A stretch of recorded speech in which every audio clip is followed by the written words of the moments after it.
വെടിനിർത്തലിന് പിന്നാലെ ഗസയ്ക്ക് ആവശ്യമായ മരുന്നുകൾ എത്തിക്കാൻ സംവിധാനവുമായി ഖത്തർ. ജോർഡൻ വഴി എയർബ്രിഡ്ജിന് തുടക്കം കുറിച്ചു.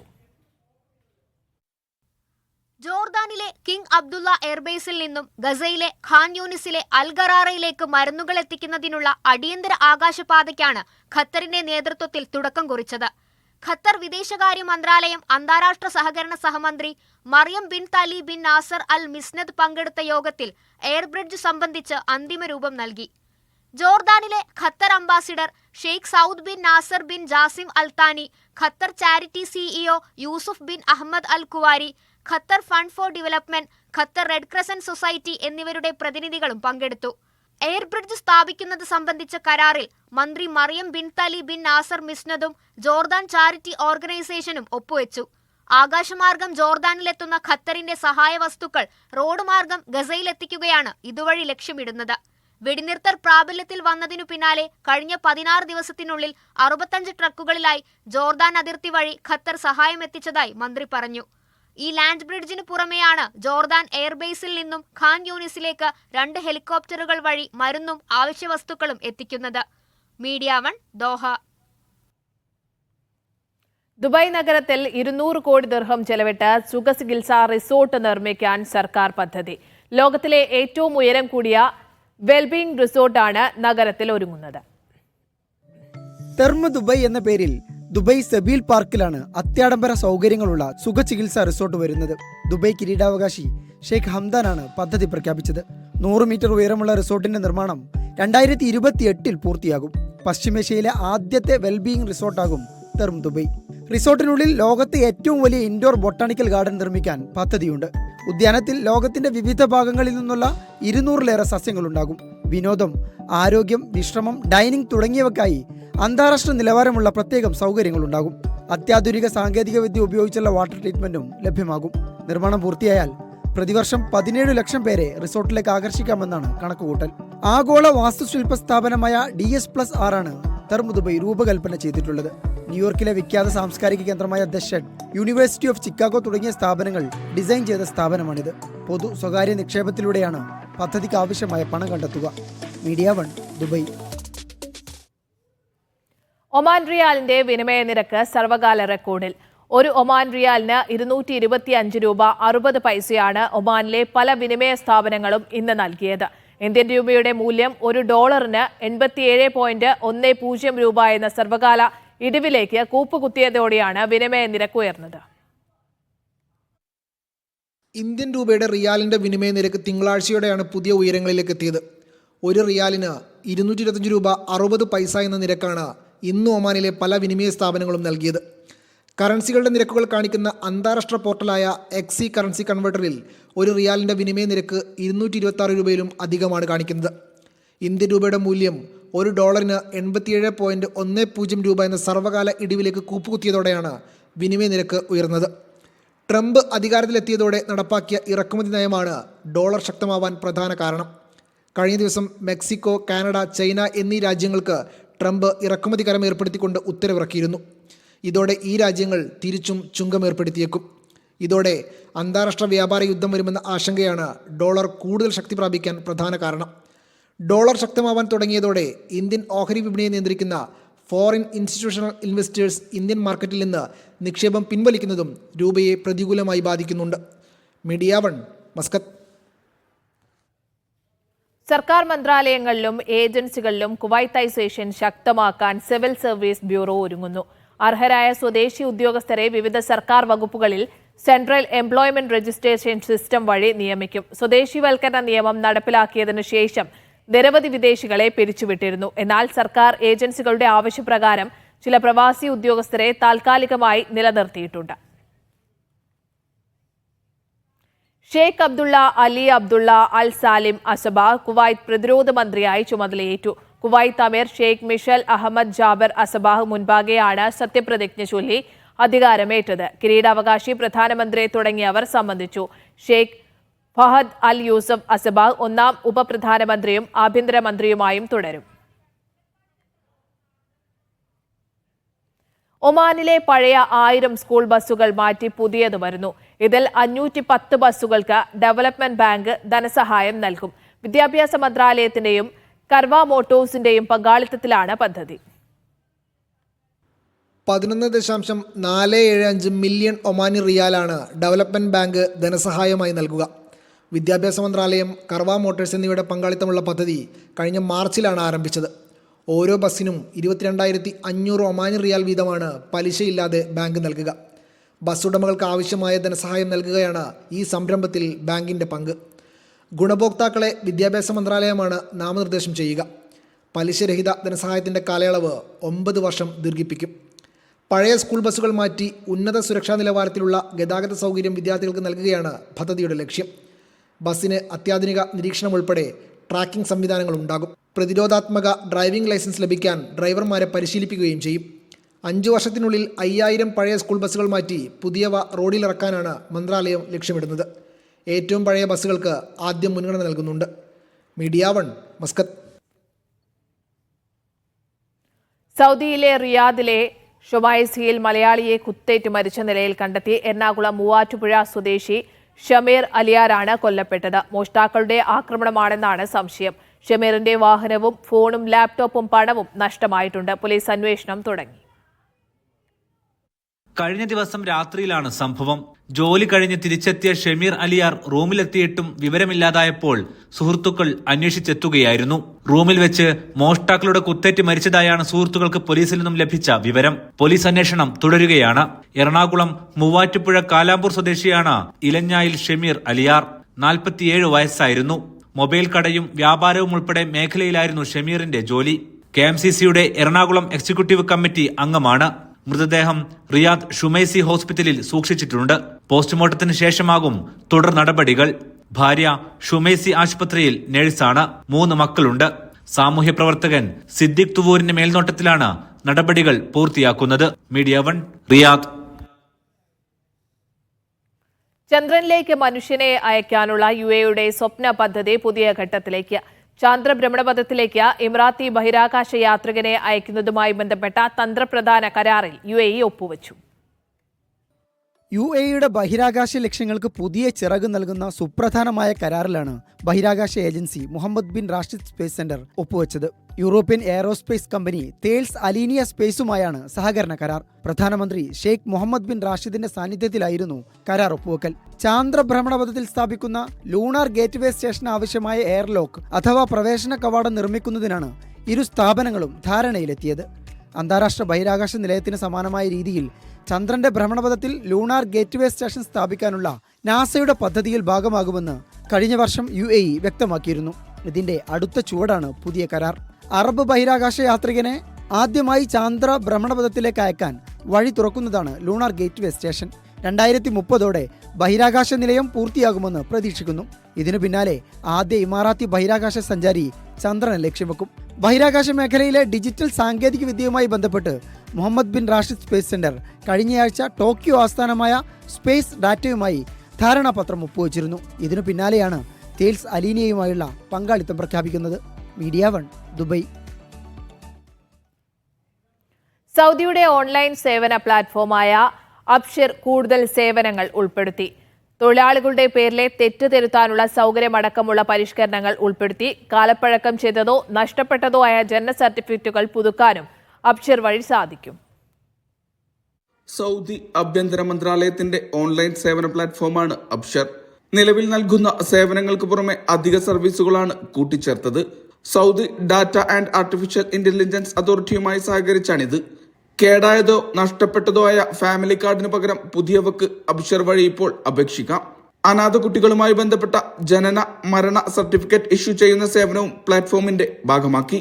സംരക്ഷണ ചുമതല ഏറ്റെടുത്ത അനാഥ കുട്ടികൾക്കുള്ള പാസ്പോർട്ട് ലഭ്യമാക്കുന്ന സേവനവും കൂട്ടിച്ചേർത്തു. ഗാർഹിക തൊഴിലാളികൾ, വിദേശ കുടുംബങ്ങൾ എന്നിവരുടെ ഇഖാമയിലെ പേര് തിരുത്തൽ, കാലപ്പഴക്കം ചെന്നതോ നഷ്ടപ്പെട്ടതോ ആയ ജനന സർട്ടിഫിക്കറ്റുകൾ പുതുക്കി നൽകൽ, ഫാമിലി കാർഡുകളുടെ പരിശോധന എന്നീ അധിക സേവനങ്ങളും നിലവിൽ ലഭ്യമാണ്. ഇത്തരം 400 സേവനങ്ങളാണ് നിലവിൽ കൂട്ടിച്ചേർത്തിട്ടുള്ളത്. അബ്ഷിർ പ്ലാറ്റ്ഫോം വഴി സ്വദേശികൾക്കും വിദേശികൾക്കുമായി പ്രതിദിനം 6 ലക്ഷത്തിലേറെ സേവനങ്ങൾ നൽകുന്നുണ്ടെന്നാണ് കണക്കുകൾ. Vishal Cherpulassery, media 1, Riyadh. മസ്കത്തിൽ മവസലാത്ത് ഇലക്ട്രോണിക് ബസിന്റെ പരീക്ഷണയോട്ടം ആരംഭിച്ചു. ഈ ബസിന്റെ പ്രകടനം വിലയിരുത്താനും മാനദണ്ഡങ്ങൾ പാലിക്കുന്നുണ്ടെന്ന് ഉറപ്പാക്കാനുമാണ് പരീക്ഷണയോട്ടം. ദേശീയ കമ്പനിയായ മവാസലാത്ത് മസ്കത്തിലെ തെരഞ്ഞെടുത്ത റൂട്ടുകളിലാണ് ഇലക്ട്രിക് ബസ് പരീക്ഷണാടിസ്ഥാനത്തിൽ ഓടിച്ചു തുടങ്ങിയത്.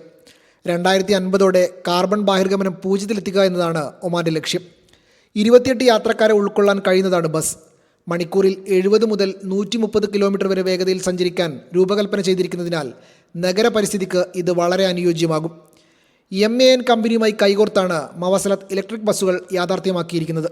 2024 world transport and public transport union കോൺഫറൻസിലെ ചർച്ചകൾക്ക് അനുസൃതമായാണ് MAN കമ്പനി ബസ് നിർമ്മിച്ചത്. അതേസമയം വിവിധ ഗവർണറേറ്റുകളിലേക്കുള്ള സേവനങ്ങൾ വിപുലീകരിക്കുന്നതുൾപ്പെടെ രാജ്യത്തുടനീളമുള്ള പൊതുഗതാഗതം മെച്ചപ്പെടുത്താനുള്ള നീക്കം മവസലാത്ത് ആരംഭിച്ചിട്ടുണ്ട്. ദാഖിലിയ ഗവർണറേറ്റുമായി കരാറിലെത്തിയിട്ടുണ്ട്. മറ്റ് 2 ഗവർണറേറ്റുകളുമായും സമാനമായ പദ്ധതികളുണ്ടെന്ന് ഗതാഗത under secretary engineer Khamis bin Muhammad അൽ ഷമ്മാഖി പറഞ്ഞു. മസ്കത്ത് ഇന്റർസിറ്റി സർവീസുകൾ പുനഃപരിശോധിക്കാനും മന്ത്രാലയത്തിന് പദ്ധതിയുണ്ട്. Media 1 Muscat. കുവൈത്തിൽ സ്മാർട്ട് മീറ്ററുകളുടെ ആദ്യ ബാച്ച് എത്തിയതായി വൈദ്യുതി ജല മന്ത്രാലയം അറിയിച്ചു. വൈദ്യുതി ജല മീറ്ററുകൾ സ്മാർട്ടാക്കുന്ന 2ാം ഘട്ട പദ്ധതിയുടെ ഭാഗമായാണ് 1,25,000 മീറ്ററുകൾ രാജ്യത്ത് എത്തിച്ചേർന്നതെന്ന് വൈദ്യുതി മന്ത്രാലയം അറിയിച്ചു. പദ്ധതിയുടെ ഭാഗമായി രാജ്യത്ത് 5 ലക്ഷം സ്മാർട്ട് മീറ്ററുകൾ സ്ഥാപിക്കും. കുവൈത്തിൽ ഷോപ്പിംഗ് മാളുകളും സെൻട്രൽ മാർക്കറ്റുകളും ഉൾപ്പെടെ 6 സ്ഥലങ്ങളിൽ പോലീസ് യൂണിഫോമിൽ വരരുതെന്ന് പോലീസിന് കർശന നിർദ്ദേശം. ഇത്തരം സ്ഥലങ്ങളിൽ ഔദ്യോഗിക ജോലിയുടെ ഭാഗമായി അല്ലാതെ യൂണിഫോമിൽ വരരുതെന്ന് നിർദ്ദേശം നൽകി. ഇത് ലംഘിക്കുന്ന ഉദ്യോഗസ്ഥർക്കെതിരെ കർശന നടപടി സ്വീകരിക്കുമെന്ന് ആഭ്യന്തര മന്ത്രാലയം മുന്നറിയിപ്പ് നൽകി. കുവൈറ്റ് സിറ്റിയിലെ ഷഹീദ് പാർക്കിലെ നടപ്പാതയിലും റോഡരികിലും വാഹനം നിർത്തിയിടരുതെന്ന് ഗതാഗത വകുപ്പിന്റെ നിർദ്ദേശം. ദേശീയ ദിനാഘോഷത്തോടനുബന്ധിച്ച് വിവിധ പരിപാടികൾ നടക്കുന്നതിന്റെ പശ്ചാത്തലത്തിലാണ് നിർദ്ദേശം നൽകിയത്. ഫോട്ടോ എടുക്കാനായി റോഡരികിൽ വാഹനം നിർത്തരുത്. ആഘോഷ പരിപാടികൾക്ക് നേരത്തെ എത്തി തിരക്ക് ഒഴിവാക്കണമെന്നും അധികൃതർ അറിയിച്ചു. ചാമ്പ്യൻസ് ട്രോഫി ക്രിക്കറ്റ് ടൂർണമെന്റിലെ ഇന്ത്യ പാക് മത്സരത്തിലെ ടിക്കറ്റുകൾ കരിഞ്ചന്തയിൽ. യഥാർത്ഥ വിലയേക്കാൾ 600% അധിക നിരക്കിലാണ് ടിക്കറ്റുകൾ വിൽപ്പനയ്ക്കുള്ളത്. തിങ്കളാഴ്ചയായിരുന്നു മത്സരത്തിന്റെ ടിക്കറ്റ് വിൽപ്പന നടന്നത്. ഇന്ത്യ പാക് പോരാട്ടത്തിന്റെ ചൂടൊപ്പം പോലെ വിറ്റുപോയ ടിക്കറ്റുകളാണ് മണിക്കൂറുകൾക്കകം കരിഞ്ചന്തയിൽ പ്രത്യക്ഷപ്പെട്ടത്. ഫേസ്ബുക്ക് മാർക്കറ്റ് പ്ലേസ് അടക്കമുള്ള ഓൺലൈൻ പ്ലാറ്റ്ഫോമുകളിൽ ടിക്കറ്റ് വിൽപ്പനയ്ക്ക് വെച്ചിട്ടുണ്ട്. 500 ദിർഹം യഥാർത്ഥ വിലയുള്ള ടിക്കറ്റിന് 3500 ദിർഹം വരെയാണ് നിരക്ക്. അഥവാ 12,000 ഇന്ത്യൻ രൂപ വിലയുള്ള ടിക്കറ്റിന് ചോദിക്കുന്നത് 83,000 രൂപ. തിങ്കളാഴ്ച വൈകിട്ട് UAE സമയം 4 മണിക്കാണ് അന്താരാഷ്ട്ര ക്രിക്കറ്റ് കൗൺസിലിന്റെ വെബ്സൈറ്റിൽ ക്രിക്കറ്റ് ആരാധകർ കാത്തിരുന്ന പോരാട്ടത്തിന്റെ ടിക്കറ്റ് വിൽപ്പന ആരംഭിച്ചത്. വിൽപ്പന ആരംഭിക്കുന്നതിന് മുമ്പ് തന്നെ 1.5 ലക്ഷത്തോളം പേർ വിർച്വൽ ക്യൂവിലുണ്ടായിരുന്നു. 4:56 മത്സരത്തിന്റെ എല്ലാ വിഭാഗത്തിൽപ്പെട്ട ടിക്കറ്റുകളും വിറ്റുതീർന്നു. 5,000 ദിർഹം അഥവാ 1,18,600 രൂപ വില വരുന്ന ദ ഗ്രാൻഡ് ലോഞ്ച് ടിക്കറ്റുകളടക്കം വിറ്റുപോയവരുണ്ടായിരുന്നു. 500 ദിർഹമായിരുന്നു ഏറ്റവും കുറഞ്ഞ നിരക്ക്, ഏകദേശം 12,000 ഇന്ത്യൻ രൂപ. ദുബായ് അന്താരാഷ്ട്ര സ്റ്റേഡിയത്തിൽ ഫെബ്രുവരി 23 ഇന്ത്യ പാക് പോരാട്ടം. ഫെബ്രുവരി 20 ബംഗ്ലാദേശുമായും മാർച്ച് 2 ന്യൂസിലാൻഡുമായും ഇന്ത്യ കൊമ്പുകോർക്കും. മാർച്ച് 4 നടക്കുന്ന 1ാം സെമിഫൈനൽ പോരാട്ടത്തിനും ദുബായ് വേദിയാകും. ഇന്ത്യ ഫൈനലിലേക്ക് യോഗ്യത നേടുകയാണെങ്കിൽ കലാശപ്പോരിനും ദുബായ് ആതിഥേയത്വം വഹിക്കും. March 9 final. Media 1 Dubai. തിരികെ വാർത്തയിലേക്ക്. സൗദി കിഴക്കൻ പ്രവിശ്യയിലെ പ്രവാസികൾക്ക് ആഘോഷരാവൊരുക്കി ടീം പാൻ ഇന്ത്യ സംഘടിപ്പിക്കുന്ന ഫെസ്റ്റിന് ഇനി 2 നാൾ മാത്രം. ചലച്ചിത്ര താരങ്ങളും പിന്നണി ഗായകരും അണിനിരക്കുന്ന ഫെസ്റ്റ് ഫെബ്രുവരി 7 ദമാം ലൈഫ് പാർക്കിൽ അരങ്ങേറും. പരിപാടിയിലേക്കുള്ള ടിക്കറ്റുകളുടെ വിൽപ്പന അന്തിമഘട്ടത്തിലേക്ക് കടന്നതായി സംഘാടകർ അറിയിച്ചു. സൗദി കിഴക്കൻ പ്രവിശ്യയിലെ പ്രവാസികൾക്ക് സംഗീതാസ്വാദനത്തിന്റെയും ആഘോഷത്തിന്റെയും രാവ് സമ്മാനിച്ച് സംഘടിപ്പിക്കുന്ന പാൻ ഇന്ത്യ ഫെസ്റ്റിന് ദമാം ലൈഫ് പാർക്ക് ഒരുങ്ങി. ഫെബ്രുവരി 7 വെള്ളിയാഴ്ച വൈകിട്ട് നടക്കുന്ന പരിപാടിയിൽ മലയാള ചലച്ചിത്ര താരങ്ങളും പിന്നണി ഗായകരും അണിനിരക്കും. കിഴക്കൻ പ്രവിശ്യയിലെ 8ഓളം സംസ്ഥാനങ്ങളിൽ നിന്നുള്ള കലാസ്വാദകരുടെ പൂർണ്ണ സഹകരണത്തോടു കൂടിയാണ് പാൻ ഇന്ത്യ ഫെസ്റ്റ് ദമാമിൽ ഒരുങ്ങാൻ പോകുന്നത്. 23ഓളം കലാകാരന്മാർ ദമാമിന്റെ മണ്ണിലേക്ക് കടന്നു വരികയാണ്. ചലച്ചിത്ര താരങ്ങളായ ധ്യാൻ ശ്രീനിവാസൻ, ഭാവന എന്നിവർക്കൊപ്പം ചലച്ചിത്ര പിന്നണി ഗായകൻ ഡബ്സി, അഭയ ഹിരൺമയി എന്നിവർ വേദിയിലെത്തും. ഒപ്പം the B positive music band, dancing ജോഡിയായ കുക്കു, ദീപ എന്നിവരും ഫെസ്റ്റിന് നിറം പകരും. VIP പാസ് വരുന്നത് സിംഗിൾ എൻട്രിക്ക് 500ഉം അതിന്റെ കോംബോയ്ക്ക് 4 പേർക്കുള്ള എൻട്രിക്ക് 1750ഉമാണ്. അതോടൊപ്പം തന്നെ ഗോൾഡ് എന്ന് പറഞ്ഞ ഒരു കാറ്റഗറി കൂടെ ഉണ്ട്. അത് 100 റിയാൽസ് ആണ് സിംഗിൾ എൻട്രിക്ക് വരുന്നത്. അതിന്റെ കോംബോ 4 പേർക്കുള്ള എൻട്രി 350 റിയാൽസ് ആണ്. ഇത് നമ്മുടെ കിഴക്കൻ പ്രവിശ്യയിലെ എല്ലാ റെസ്റ്റോറന്റുകളിലും അവൈലബിൾ. പരിപാടിയിലേക്കുള്ള പ്രവേശന ടിക്കറ്റുകളുടെ വിൽപ്പന അവസാന ഘട്ടത്തിലേക്ക് കടന്നു. 50 റിയാലിൽ ആരംഭിക്കുന്ന വിവിധ കാറ്റഗറിയിലുള്ള പ്രവേശന പാസുകൾക്ക് 0596275859 എന്ന നമ്പറിൽ ബന്ധപ്പെടാവുന്നതാണ്.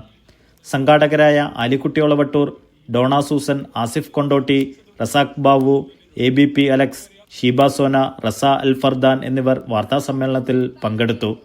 Media 1 Dammam. കോൺഗ്രസ് പോഷക സംഘടനയായ OICCയുടെ 14ാം വാർഷികാഘോഷം റിയാദിൽ സംഘടിപ്പിച്ചു. മലാസിൽ നടന്ന വാർഷികാഘോഷ സമ്മേളനത്തിന്റെ ഉദ്ഘാടനം ടി സിദ്ദിഖ് MLA നിർവഹിച്ചു. റിയാദ് OICCയുടെ 14ാം വാർഷികാഘോഷമാണ് സംഘടിപ്പിച്ചത്. ചടങ്ങിന്റെ ഉദ്ഘാടനം ടി സിദ്ദിഖ് MLA നിർവഹിച്ചു. വയനാട് ദുരന്തവുമായി ബന്ധപ്പെട്ട് ഫോട്ടോഷൂട്ട് നടത്തിയതല്ലാതെ പ്രധാനമന്ത്രി കേന്ദ്ര സഹായം നൽകിയില്ലെന്നും അദ്ദേഹം ആരോപിച്ചു. രാജ്യത്തിന്റെ മതേതര സ്വഭാവം ഇല്ലാതാക്കാനാണ് ശ്രമം. ഈ രാജ്യത്തിന്റെ ഏറ്റവും വലിയ വിശാലമായ പ്രതലം മതേതരത്വമാണെന്നും അദ്ദേഹം പറഞ്ഞു. അവിടെ വേദനയുണ്ടാകുമ്പോ, അവിടെ പ്രയാസകരമായ അന്തരീക്ഷം ഉണ്ടാകുമ്പോ, അവിടെ ജാതിയുടെയും മതത്തിന്റെയും അർത്ഥതലങ്ങളിലേക്ക് മനുഷ്യനെ വിഭജിക്കാൻ ആസുരതയുടെ ഓരോ ശക്തികൾ ശ്രമിക്കുമ്പോഴും ആ ശക്തികൾക്ക് വഴിമരുന്നിടാനോ ആ ശക്തികൾക്ക് വീട് കൊടുക്കാനോ നമ്മുടെ നാട് ഒരുക്കമല്ല എന്നുള്ളതിന്റെ ഏറ്റവും വലിയ ഉച്ചസ്ഥായിൽ ഉയർന്നു നിൽക്കുന്ന പ്രതീകങ്ങളായിരുന്നു ആ ദുരന്ത സ്ഥലത്തും ജനം കാണിച്ചതായ ഏറ്റവും വലിയ മഹനീയമായ ഒരുമയുടെ മാതൃക എന്നുള്ളത്. അബ്ദുള്ള വല്ലാഞ്ചിറ അധ്യക്ഷത വഹിച്ചു.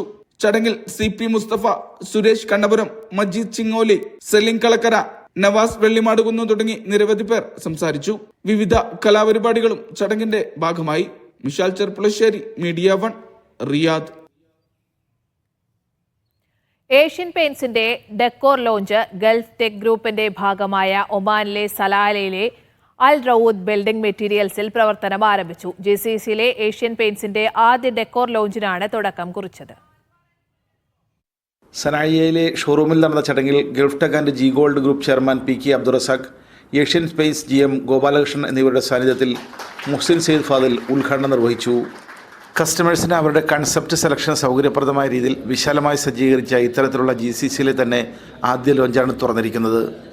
Decor launch is Asian Paints premium retail store, and Asian Paints has been present in Oman for more than 25 years, and it is present across all GCC countries. And this store is a very unique store because it helps the consumer to actually decorate their homes. That's why it's called Decor Launch.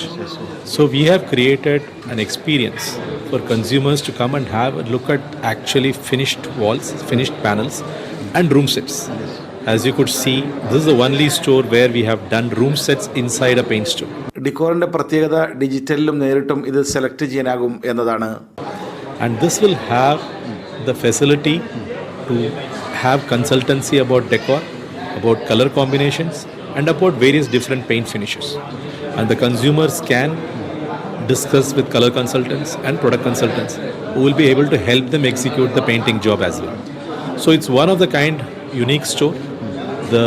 The store is designed to actually have both digital and physical experience. We call it as phygital experience. And this experience we believe will be very useful for Omani and GCC consumers. കൂടാതെ Asian പെയിന്റ്സിന്റെ colour consultant project സന്ദർശിച്ച് ഓരോന്നും തിരഞ്ഞെടുക്കാൻ സഹായിക്കുകയും ചെയ്യും. റമദാന്റെ സാഹചര്യത്തിൽ സ്വദേശികൾക്ക് അവരുടെ വീട് മോടിയാക്കാൻ കൂടുതൽ സൗകര്യപ്രദമായ ഒന്നായിരിക്കും ഗൾഫ് ടെക്കിൽ സജ്ജീകരിച്ച ഏഷ്യൻ പെയിന്റ്സ് ഡെക്കോർ ലോഞ്ച് എന്ന് ഗൾഫ് ടെക് MD EM അബ്ദുറാസിഖും പറഞ്ഞു. General manager K Muhammad Sadiq, purchase manager Jamsheer Karippal, finance manager Ajnas എന്നിവരും സംബന്ധിച്ചു. ഉദ്ഘാടന ചടങ്ങിൽ സ്വദേശി പ്രമുഖരായ Salem Mohammed Koofan, Ahmed Mohammed Sana, Asian Paints senior manager Ahmed Shaju, marketing head Kalpesh, manager Philip Suhan എന്നിവരും പങ്കെടുത്തു. Media 1 Salalah. Real Kerala super sevens football tournament സൗദിയിലെ ജിദ്ദയിൽ വെള്ളിയാഴ്ച ആരംഭിക്കും. ഫെബ്രുവരി 7, 14, 21 തീയതികളിൽ ജിദ്ദ ഖാലിദ് ബിൻ വലീദിലെ റൊസോക് സ്റ്റേഡിയത്തിലാണ് മത്സരങ്ങൾ. വിവിധ വിഭാഗങ്ങളിലായി 14 ടീമുകൾ ടൂർണമെന്റിന്റെ ഭാഗമാകും. വെള്ളിയാഴ്ച രാത്രി 7:30-നാണ് ഉദ്ഘാടന പരിപാടികൾ. ഖത്തറിൽ വൈവിധ്യമാർന്ന തേൻ ഇനങ്ങളുമായി സൂഖ് വാഖിഫിലെ അന്താരാഷ്ട്ര തേൻ ഉത്സവം തുടരുന്നു. ഈ മാസം 2-ന് ആരംഭിച്ച 6ാമത് അന്താരാഷ്ട്ര തേൻ ഉത്സവം 8 വരെ നീണ്ടുനിൽക്കും. 27 രാജ്യങ്ങളിൽ നിന്നായി 107 എക്സിബിറ്റേഴ്സ് പങ്കെടുക്കുന്ന തേനുത്സവത്തിൽ പ്രാദേശികവും അന്തർദേശീയവുമായ 60 തരം തേനുകളാണ് വിൽപ്പനയ്ക്കും പ്രദർശനത്തിനുമായി അണിനിരത്തിയിരിക്കുന്നത്. സൂഖ് വാഖിഫിലെ ഈസ്റ്റേൺ സ്ക്വയറിൽ പ്രദർശനത്തിന്റെ ഔദ്യോഗിക ഉദ്ഘാടനം private engineering office managing director Rashid Al Nuaimi നിർവഹിച്ചു. ചടങ്ങിൽ സൂഖ് വാഖിഫ് മാനേജ്മെന്റ് പ്രതിനിധികളും മുതിർന്ന ഉദ്യോഗസ്ഥരും പങ്കെടുത്തു. മുൻ പതിപ്പുകളിൽ നിന്ന് വ്യത്യസ്തമായി ഫ്രാൻസ്, ബോസ്നിയ ഹെർസഗോവിന എന്നീ 2 രാജ്യങ്ങൾ ആദ്യമായി പങ്കെടുക്കുന്നുവെന്ന സവിശേഷതയും ഈ പതിപ്പിനുണ്ട്. 9 പ്രാദേശിക ഫാമുകൾ ഉൾപ്പെടെ 57 പ്രാദേശിക കമ്പനികൾ പ്രദർശനത്തിൽ പങ്കെടുക്കുന്നുമുണ്ട്. തേനിനങ്ങളിൽ പ്രസിദ്ധിയാർജിച്ച കിർഗിസ്ഥാൻ തേനുകളുമായി കിർഗിസ്ഥാൻ കമ്പനികളുടെ പങ്കാളിത്തം പ്രദർശനത്തിന് മാറ്റുകൂട്ടുന്നു. Media 1 Doha. വാർത്തകളിലേക്ക്. മന്ത്രാലയ അനുമതിയില്ലാതെ സ്ഥാപനങ്ങളെ ടൂറിസം സ്ഥാപനങ്ങൾ പ്രൊമോട്ട് ചെയ്യരുതെന്ന് സൗദിയിൽ മുന്നറിയിപ്പ്. ഹോട്ടലിന്റെ മുറികൾ മുറിച്ച് കൂടുതൽ പേരെ താമസിപ്പിക്കരുതെന്നും മുന്നറിയിപ്പുണ്ട്. സൗദിയിൽ ആപ്പുകൾ വഴി ഹോട്ടൽ മുറികൾ എടുക്കുന്നവർക്ക് പരാതിയുണ്ടെങ്കിൽ നേരിട്ട് വിളിക്കാമെന്നും ടൂറിസം മന്ത്രാലയം അറിയിച്ചു. ടൂറിസം മേഖലയിൽ ഗുണനിലവാരം ഉറപ്പാക്കുന്നതിന്റെ ഭാഗമായാണ് നടപടി. സൗദിയിലെ ഹോട്ടലുകൾ, അപ്പാർട്ട്മെന്റുകൾ എന്നിവയ്ക്ക് ലൈസൻസ് അനുവദിക്കുക വിവിധ ചട്ടങ്ങൾ പാലിച്ചാണ്. ഹോട്ടലുകളുടെ മുറികൾ, ശുചിമുറി എന്നിവയ്ക്ക് കൃത്യമായ മാനദണ്ഡങ്ങളുണ്ട്. നിരക്ക് കുറക്കാൻ ഹോട്ടൽ മുറികൾ വിഭജിക്കാറുണ്ട്. പാർട്ടീഷൻ ചെയ്യുന്ന ഈ രീതി നിയമവിരുദ്ധമാണ്. വരുന്നവർക്ക് ഗുണനിലവാരമുള്ള സേവനം നൽകണം. ആപ്പുകൾ വഴി ബുക്ക് ചെയ്തെത്തുന്നവർ മോശം സർവീസ് നേരിടുന്നത് വർദ്ധിച്ച സാഹചര്യത്തിലാണ് നടപടി. മോശം സർവീസ് ആണെങ്കിൽ താമസക്കാർക്ക് ഉടൻ 930 എന്ന നമ്പറിൽ ബന്ധപ്പെടാം.